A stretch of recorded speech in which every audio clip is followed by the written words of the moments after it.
Good morning, everyone.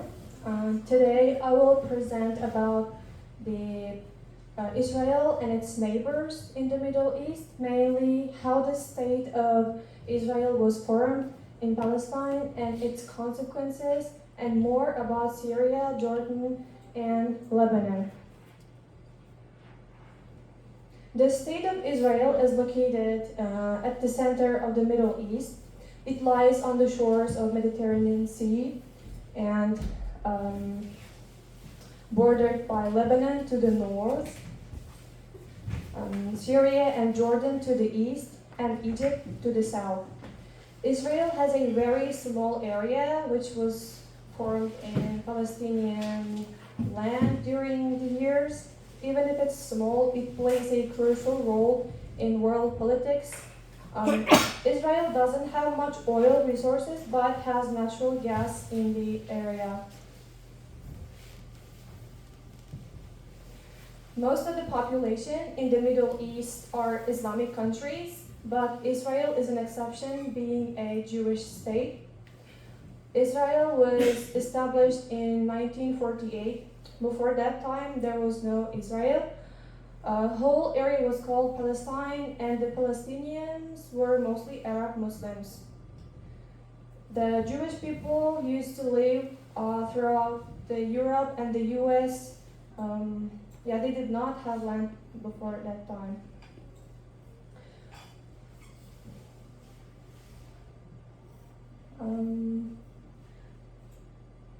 Let's talk about how Palestine was divided.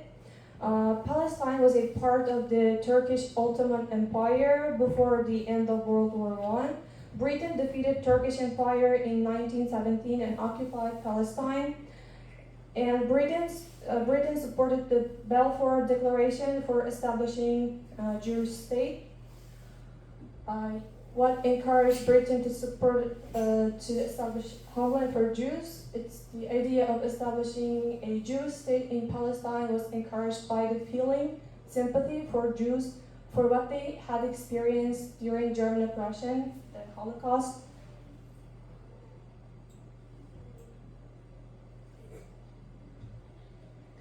In 1947, the UN divided Palestine into an Arab state and Jewish state. The country of Jordan was created out of the region cast of the Jordan River and the Dead Sea. However, the city of Jerusalem was remained as an international city under the administration of the UN.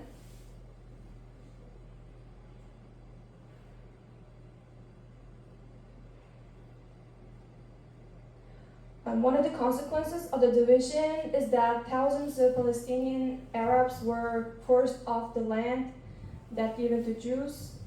These Palestinians became refugees. Palestinians experienced forced displacement, theft of land and property, and the suppression of social and political rights during the creation of Israel in 1948. This is considered the origin of the Palestinian refugee problem that persists to this day. The division caused never-ending wars between Arabs and Israel. After the UN recognized Israel in 1948, other neighboring Arab countries declared war on Israel, but they couldn't defeat Israel, who got support and aid from the US and Britain.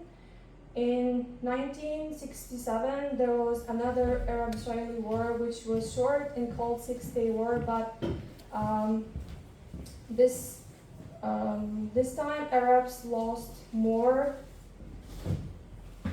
Israel expanded its territory. It took Sinai Peninsula and Gaza Strip from Egypt, the Golan Heights from Syria, and the West Bank from Jordan. Palestine was left only with the Gaza Strip and the West Bank. The country of Jordan. Jordan is one of the three Arab states in the north of the Arabian Peninsula that surround Israel. The country of Jordan was established under British mandate after World War I. The leader was King Hussein. After the Palestinian division, Jordan has received more than 1 million Palestinian refugees from the West Bank and Israel and gave them citizenship. Jordan has a lot of refugee camps because a lot of people come from neighboring countries when there are conflicts seeking a good place in Jordan.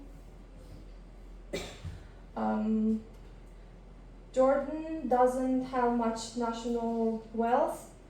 It has mostly desert area and needs international aid. The government of Jordan is a constitutional monarchy. It has inflation, poverty, and unemployment problems. King Abdullah II took the power after his father King Hussein's death. Even with a few natural resources, Jordan was able to make a progressive path under difficult circumstances.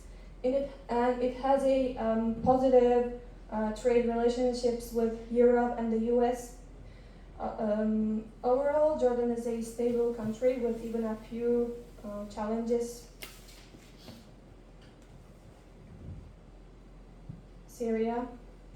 Syria gained its independence from French mandate in 1946. Syria is bordered by Turkey to the north, Iraq to the east, Jordan to the south, Israel and Lebanon to the southwest, and Mediterranean Sea to the west. Large portions of the land are desert, and its climate is hot, dry summers, rainy winters, especially along the coast. And the population consists of Arabs, Kurds, Turkmen, Armenians, and others, and with Sunni majority of Muslims, Alawite, Shia, Ismaili, and Christians and other religions.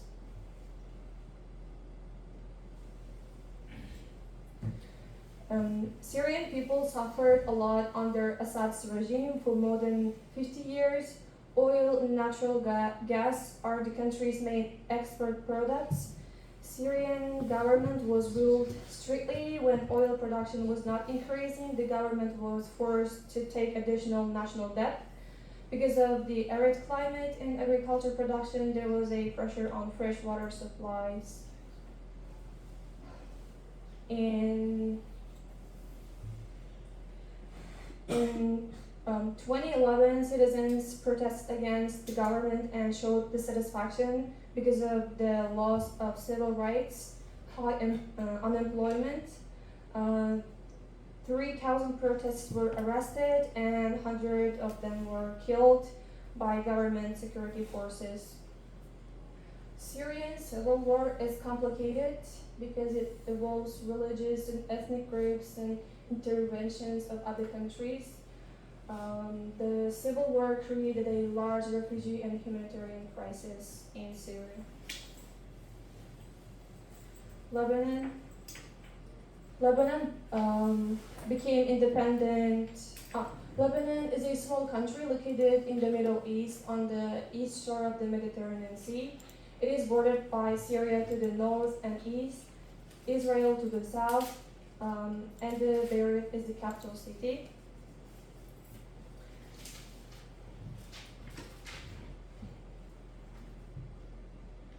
Lebanon became independent from French mandate in 1943.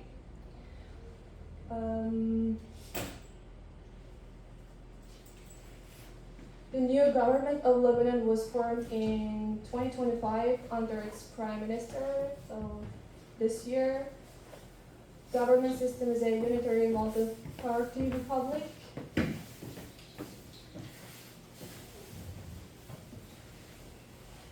After 1970, there were internal conflicts between Christian government and Muslim majority population. Lebanon experienced the civil war from 1975 to 1990s. During that time, civil war destroyed the infrastructure of the country, and Lebanon is still recovering from that with rebuilding programs. And because of the Israel and Syria conflicts, Lebanon has become a battleground for them till 2005. And Lebanon received large number of refugees from Syria, which was a burden for the economy of Lebanon. Thank you. Yeah, we'll receive the questions all at the end after full presentations. Kamal's yeah. Yeah.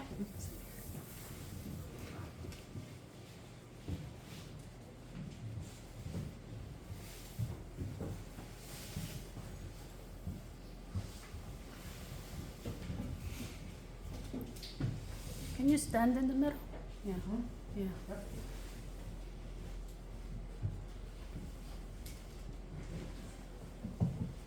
Okay, hello everyone. Hello. Hello everyone, and hello the people who are watching us on YouTube. And my name is Akmal Yoldaş, and for the second time I'm going to present the topic, which is the rise and fall of ISIS, which is overall the terrorism in the Middle East. And I chose the case study of ISIS and why ISIS, I will explain later. And then I will explain also the causes, strategies, and regional consequences of the ISIS in the Middle East and in the global security.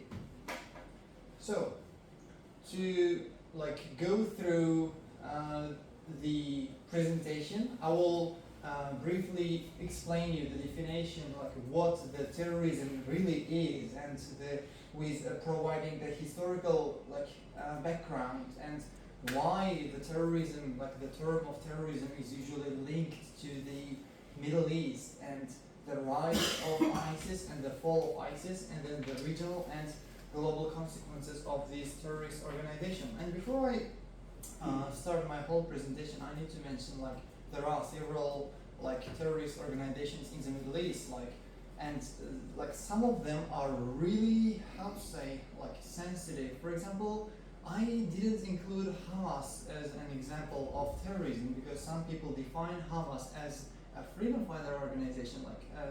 They say the Hamas is not terrorists; they are freedom fighters. So in order to avoid this kind of sensitive arguments, I just chose the ISIS case as a case study, which all agrees this organization as a terrorist organization. So before we begin, let's just try to understand what the terrorism really is, and with its historical backgrounds and when it really was used in the history. So, what is terrorism? Terrorism generally refers to the usage of violence and fear in order to achieve political, ideological, and religious goals. Unlike regular warfare, terrorism often targets civilians to send the message to the governments or societies.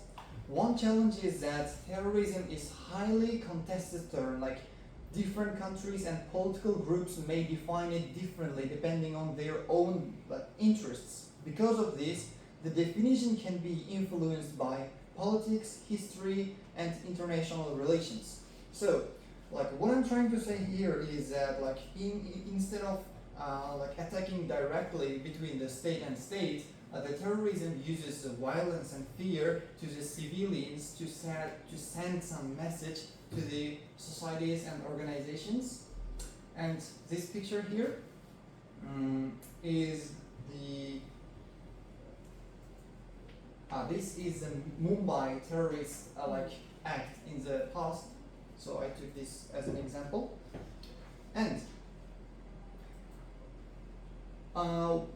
while terrorism feels like a modern term, it appeared just quite a few decades ago, actually its roots go back to thousands of years. In ancient and medieval times, various groups used targeted violence to influence politics. The modern term terrorism became widely used during the French Revolution, especially during the period known as the Reign of Terror. Later in the 19th and 20th century, the nationalist movements, anarchists, and ideological groups used terrorist tactics.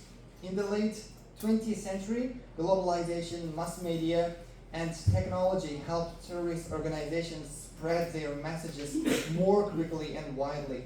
This created a new era for international terrorism. Why is terrorism linked to the Middle East? There are also several factors. The Middle East is often linked to terrorism because of several factors and causes. Like colonial powers drew borders that did not match ethnic or religious groups, which caused long-term tension.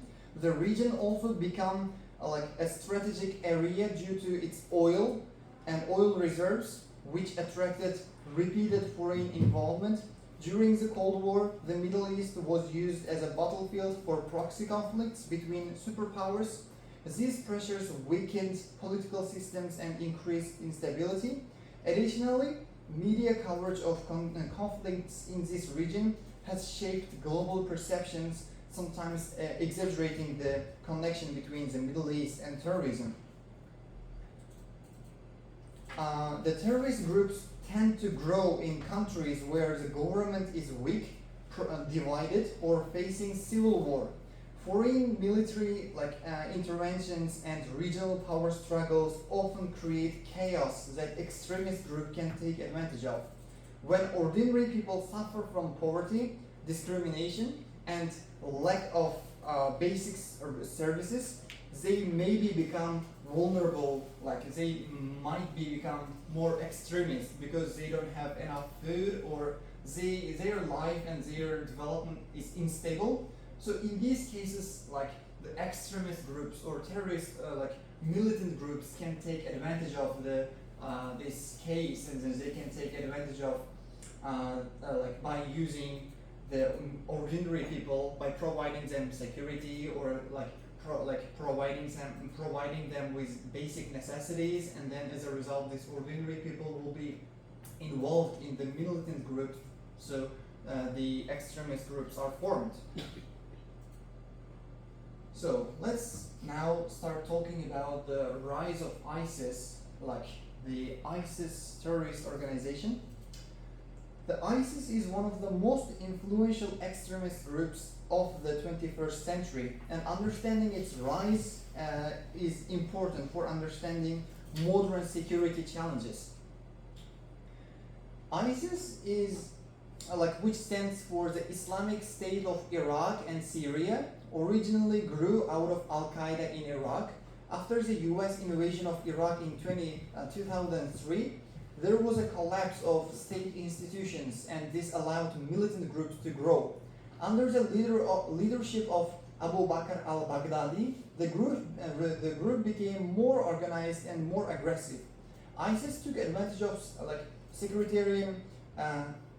sectarian tensions between Sunni and Shia populations, which helped them gain support in some areas. By 2014, they controlled large territories in Iraq and Syria and declared so-called caliphate, which they claimed was a legitimate Islamic state. So, several major factors allowed ISIS to rise. The Syrian civil war created a huge power vacuum that gave the group freedom to expand. In Iraq, the government was so weak and unable to control large parts of the country. ISIS also had experienced military leaders who had fought in previous conflicts. Another important factor was their use of modern media. They produced highly professional propaganda that attracted recruits from around the world. By capturing territories, they gained access to resources, oil, money, and weapons, which helps them grow even more. And here is the thing, that because of media, they also could attract a lot of people from the Central Asia, and most of the Uzbek, Kyrgyz people, they also tried to join ISIS. because of the usage of media and their propaganda. And that's also an interesting thing to mention here. And their ideology, ISIS followed an extreme version of Salafi jihadist ideology, which they used to justify violence and rejection of existing governments. They believed that they alone represented true Islam and that anyone who disagreed with them was an enemy. Their ideology divided the world into two, like believers and non-believers, and encouraged brutal punishments. They also rejected modern state borders and claimed they were restoring an ancient caliphate. The ideology was used to legitimize their military expansion and attract radical followers. To maintain control, ISIS used a combination of political, military, and media strategies. They imposed strict and violent governance in their areas they occupied, using fear to control civilians.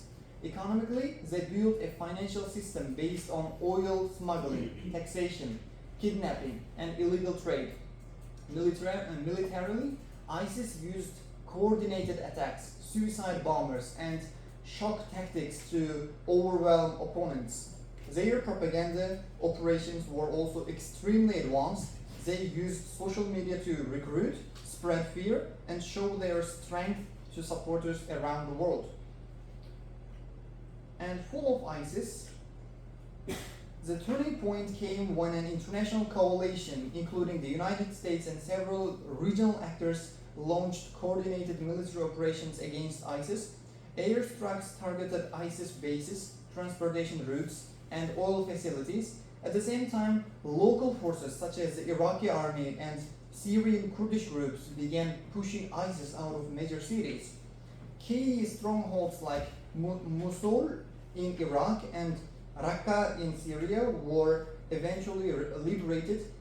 These losses made it difficult for ISIS to maintain its control in the region. So why did ISIS really fall? There were several reasons, of course. First, they were fighting on multiple fronts, which overstretched their military capacity. They also lost many experienced leaders due to targeted strikes. Additionally, local populations began resisting ISIS once they realized how harsh and violent their rule was. International efforts to cut off their finances also weakened them significantly. By 2019, ISIS had lost almost all of its territory, and its dream of physical caliphate collapsed. Even after losing their territory, ISIS did not fully disappear. Instead, they changed their structure and become a decentralized network of small military cells. These cells operate in deserts, rural areas, and border regions where governments have a limited control. They rely on ambushes, small-scale attacks, and online recruitment. There is still a risk that group could grow again if political instability continues in the region. So we can see here that this is 2014 in the first picture, and this is 2019. So you can see how big amount of area the ISIS lost during the international coalition strikes. Yeah, and then regional and global consequences after the ISIS. The rise of ISIS changed historical politics, the regional politics in many ways. Governments increased their security measures, which sometimes led to more authoritarian policies. Regional powers such as Turkey, Iran, Saudi Arabia, and the Gulf states become more involved in Iraq and Syria, often supporting different groups based on their interests. In some regions, non-state actors gain more influence. For example, Kurdish groups become internationally recognized for their role in fighting ISIS. These political shifts continue to shape the Middle East today. So, the global consequences, ISIS also had a major impact on global security. Their propaganda inspired attacks in Europe, Asia, and other regions. Many countries increased surveillance, border security, and intelligence cooperation. New counterterrorism strategies were developed, focusing not only on military responses but also on preventing radicalization and controlling online extremist content. Even today, international policymakers remain concerned about ISIS-affiliated groups in Africa and South Asia. So, the humanitarian consequences. The humanitarian consequences were devastating. Millions of people were displaced from their homes, creating long-term refugees and international displacement crisis. Entire communities were destroyed and many people suffered severe trauma, violence, and loss of family members. Yeah. And the conclusion is, so the ISIS strategies we've talked about, but the main thing of ISIS and ISIS-like other militant groups, why they grow, where the government has so weak institutions, where the government is so weak to control the territory, and where the instability continues. So if the instability continues, the militant groups can attract more people because the people are really got extremist because of the suffering of the food or anything. So I think I think the main strategy is to fight against the instability, make the people full, not hungry. Yeah. And that's all for my presentation. Thank you so much. Do we have more? Oh, yeah.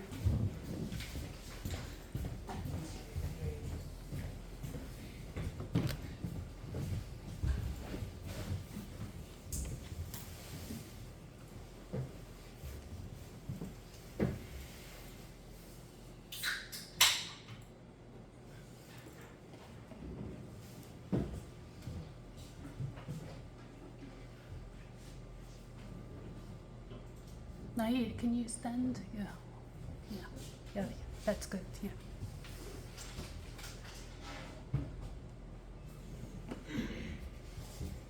Good morning, everyone. My name is Nair Shajat, and this is also my second presentation. Today, my topic is modern terrorism in the Middle East: history, causes, and global impact. First of all, this is not my ideology. This presentation is based on our textbook. So this is not also my opinion. This is about the textbook and the other books that references gives that whole things actually.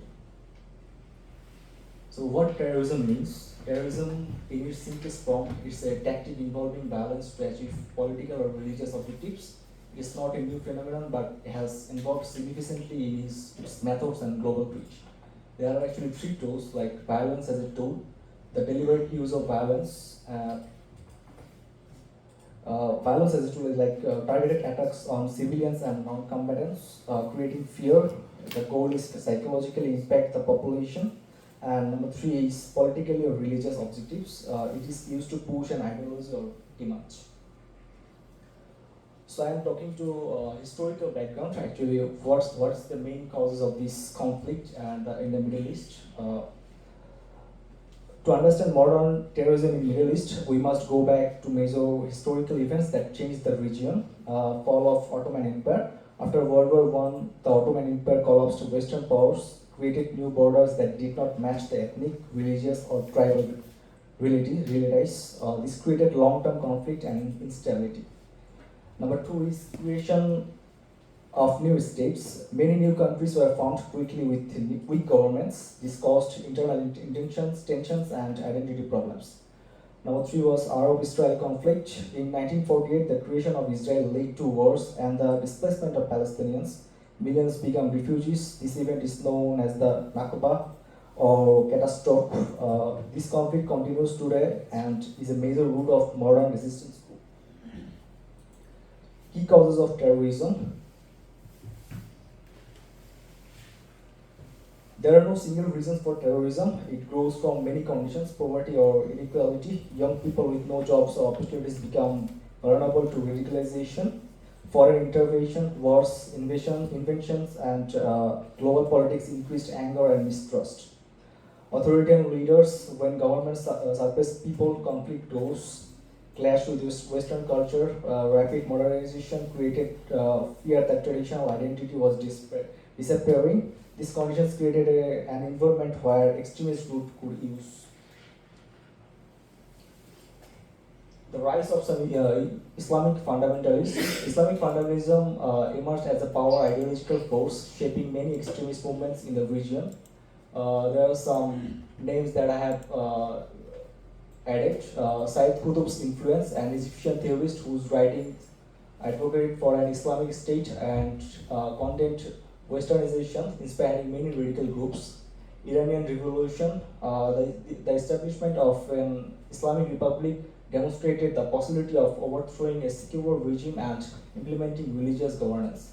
Afghan War, the Soviet Afghan War drew in foreign fighters, Mujahideen, who is actually known as Mujahideen, who after the conflict often returned home radicalized and experienced in combat.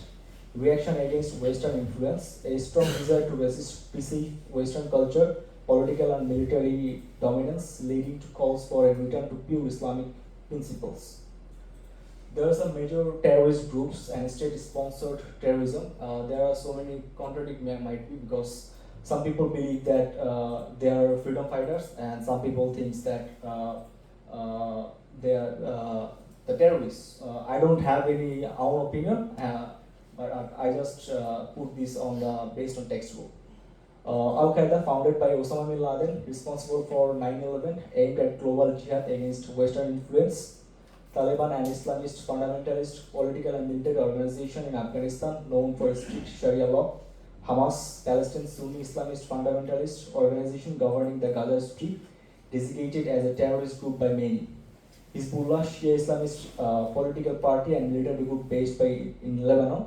State-sponsored terrorism. Some states have been accused of directly or indirectly supporting terrorist groups, providing funding, training, or safe havens to further their own geopolitical interest. This adds another layer of complexity to counter terrorist efforts, as it involves a diplomatic and military response against sovereign nations. Important attacks before 9/11.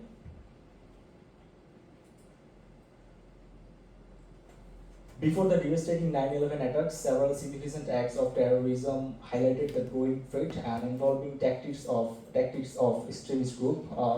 1972 Lord Airport massacre, attacked by the Japanese Red Army on behalf of the Popular Front for the Liberation of Palestine, PELP, killing 26 people in Israel. In 1983, Beirut barracks bombings, suicide truck bombing targeting US and France. Peacekeeping forces in Beirut, killing 241 US Marines and 58 French paratroopers. In 1998, US Embassy bombings, Al-Qaeda attacks on US embassies in Kenya and Tanzania, killing over 200 people and injuring thousands. In 2000, USS Cole bombing, Al-Qaeda suicide attacks on the US Navy, destroyed USS Cole in Yemen, killing 17 American sailors. In 2002, Bali bombings, terrorist attacks in Bali, Indonesia, primarily targeting tourists, killing 202 people, mostly foreign nationals. The 9/11 attacks, a turning point. The events of 11 September 2001 irrevocably altered global politics, security policies, and the perception of terrorism worldwide. What happened actually? 4 coordinated terrorist attacks by the Islamic terrorist group Al-Qaeda against the United States. 2 planes struck the Twin Towers of the World Trade Center in New York City, and 1 hit the Pentagon in Arlington, Virginia, and the 4th crashed in a field of Pennsylvania after passengers fought back. Who planned it? The attacks were conceived and orchestrated by Osama bin Laden, the leader of Al-Qaeda, who cited US foreign policy in the Middle East as a primary motivation. Global impact. The attacks leads to the war on terror, significant changes in international relations, and a heightened focus on homeland security globally. US in global response to 9/11. The 9/11 attacks triggered an immediate and far-reaching response from the United States and its allies, reshaping international security force war in Afghanistan. The US and NATO allies invaded Afghanistan to disband Al-Qaeda and overthrow the Taliban regime that harbored them. Patriot Act legislation passed in the US to expand surveillance powers, aiming to prevent future terrorist attacks. New security system implemented of enhanced airport security, intelligence gathering, and border control measures globally. Global intelligence cooperations, increased collaboration among international intelligence agencies to share information and track terrorist networks. There's also an incident, Iraq War, a controversial chapter. The invention of Iraq in 2003, a key complement of the war on terror, remains one of the most debated military intervention of the 21st century. Fear of WMD, the primary justification for the invasion was the belief that Iraq possessed weapons of mass destruction and posed a threat to global security. But rather later it found that there was nothing happened, but there are so many civilians actually died on this war. In my conclusion, terrorism in the Middle East is a complex issue shaped by history, politics, foreign intervention, and social struggles. Different groups are viewed differently by various countries and communities, which shows how sensitive and multi-layered the topic is. The presentation follows the academic classification used in our textbook, not personal or religious opinions. To truly understand terrorism, we must consider all perspectives, avoid stereotypes, and focus on the root causes that lead to violence. Peace in the Middle East requires fairness, dialogue, stable governments, and respect for all communities. Thank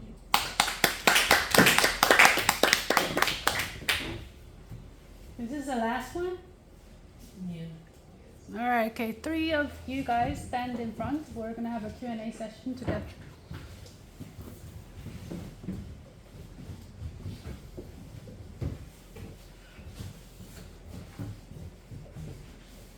You stand in the middle. Lisa. Yeah, any questions? Hassan. Nice presentations for you all. So my question is for you, Akmaljan. So could you tell me about, like, there was a thing that your presentation you said the terrorist group, they're heavily, like, their faith is based on something starts with a S name, something like that. Their belief is their belief. Could you open? Their belief, like ISIS's belief, Yes. like jihadis. Okay, Salafi jihadis. Salafi, yes. Salafi jihadis. What is? Could you tell me about the Salafi jihadis? Okay. What is their main belief? So their main ideology was like they need to like build caliphate.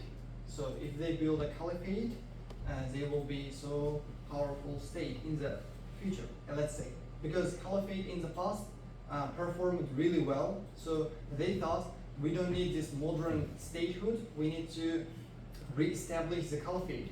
So whoever agrees with us is our like friends, but whoever does not agree with us, they are our common enemy. Like they are enemy. Like you are my enemy if you don't agree with me. So like they used kind of violence, like killing the people, and like to control the power in their state. And to be honest, I don't really know about Salafism, like which is like the Salaf. Like it's really like big topic to like big ideology. But the only thing I know is like they use the violence for the people so that they fear to resist, so they just like agree with them, something like this. Their main ideology was like this. Any other question? Yeah. So I think I want to add something like for the rise of the ISIS, like former Baath Party members like who used to work in the military, like after the US invasion they were left jobless. So this is why they also decided to start working with the ISIS. So I think because of the US's failed policies in Iraq, this also led to the rise of ISIS in that region. So can you tell us more about how you feel about the US policies that happened during that time? Yeah, And I do you think really US agree is with you. responsible for it? I agree with you. That's a good point, which I can agree with you. And like in most of the cases, in look, not only the ISIS case, this is just my opinion. Not only in the ISIS case, but in other the formation of other like militant groups or like this kind of jihadist groups or like terrorist groups, the role of like the U.S. policy, foreign policy, or the U.S. is a lot. I mean, like just indirectly or directly, it plays a huge role. Like even in the like creation of Taliban, even in the creation of like as you mentioned the ISIS or other groups, like U.S. played a role, like as I mentioned, directly or indirectly. So in the invasion of Iraq, so many militant leaders of the army, they just lost their job, and then they became kind of against the U.S. So there is new like group is being formed like the ISIS. So the ISIS is against the West, like not only the U.S. but the only all of the West. And then it's a good opportunity for the military leaders to join the group because they have like tactics, like strategy, experiences from the military, so that they can use their experience in their like tactics. Yeah. So it's really good opportunity for them. And Taliban also like Taliban case, even though it's not really related to the case, Taliban was also kind of funded. Like okay, it's not funded, but it's like kind of it can be the conspiracy, but U.S. needed Taliban in the first place, like to fight against the USSR. But after the USSR left Afghanistan, like U.S. said, Taliban got extreme, like the extremists joined the Taliban. So Taliban is a like terrorist group. So different viewpoints, but yeah, I agree with you with the points. Any other question? Islam? No? any female students? We are actually we have to have some more questions. I have a question to Nahid. So you mentioned that as a result of all the terrorist activities, the Patriot Act was implemented in the U.S. and the security measures were strengthened, not only in the U.S. but in the other countries. But I really think because of the Patriot Act and other similar measures, our human rights, like because the freedom of speech, and because they actually started doing the security measures, and they, not only they check in the borders, but then they actually can check the CIAs, and they can check our private phone calls and stuff like that. So all these like human rights sort of dimensions have been weakened as a result of the Patriot Act or like other similar measures. So what's your opinion on this? Do you think it's justified? Maybe in some cases it's justified because if they can track our phone calls or something like that, maybe it can on some situations it may be justified, but it's also thinking way. There's another thinking way that it might harm our personal lives. Yeah, exactly. So I think in some cases maybe it's justified, but I can say that it's justified or just not justified. But maybe in some situations you can say that it's justified. All right. Okay. Any other questions? No? Mohammed? I have a question for all of you. Like ISIS is some believe that ISIS created by America or and Israel. Some believe that. What do you think about it? I mean, the purpose is in order to create conflict in Middle East. What do you think about it? Okay, again, it's conspiracy theory. I mean, I just read a lot of conspiracy theories actually. Yeah. I like it, but I don't want to talk in the public because it really like shifts some anger and some like misunderstandings. But in when it comes to your opinion, I mean the question, okay, there is one conspiracy theory which says America and Israel need militant groups like militant Islam, this kind of like terrorist groups in the Middle East, so that powerful countries in the Middle East, they will be weakened. So it's easy for Israel to rule the region. It's conspiracy theory again. From this view, maybe we don't have any evidence like they directly funded the ISIS or they formed the ISIS, but from this theory, like somehow it has some connection. But again, like I don't think really it's like this. But the main reason is like again, there was instability in Iraq. So because of instability, these kind of militant groups rose like against like the West.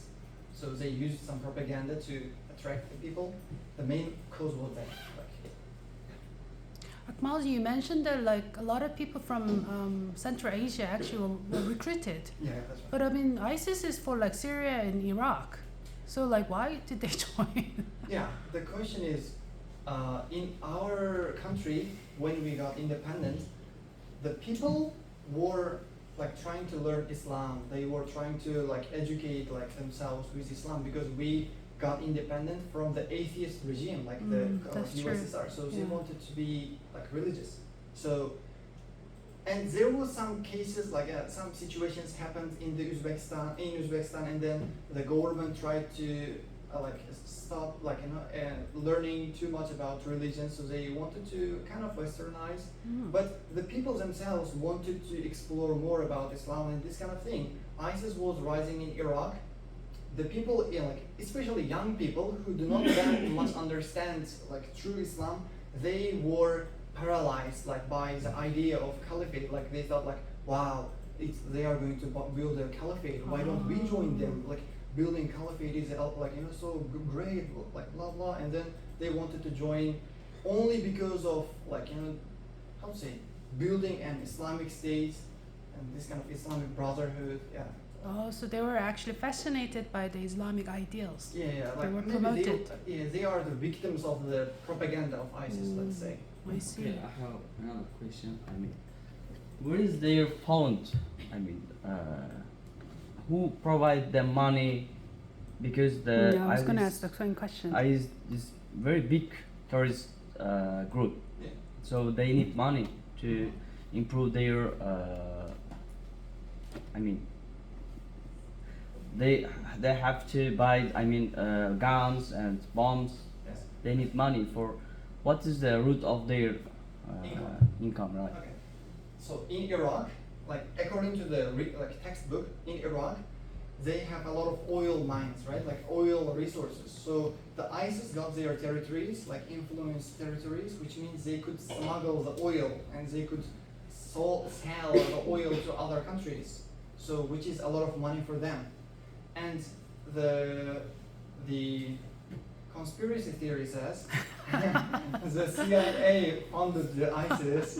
Like they say the CIA had a lot to do with the fundings of ISIS. But yeah, here is two versions. Like it's up to you to believe which one. Like you can choose which one to believe. Any other questions? All right, well done.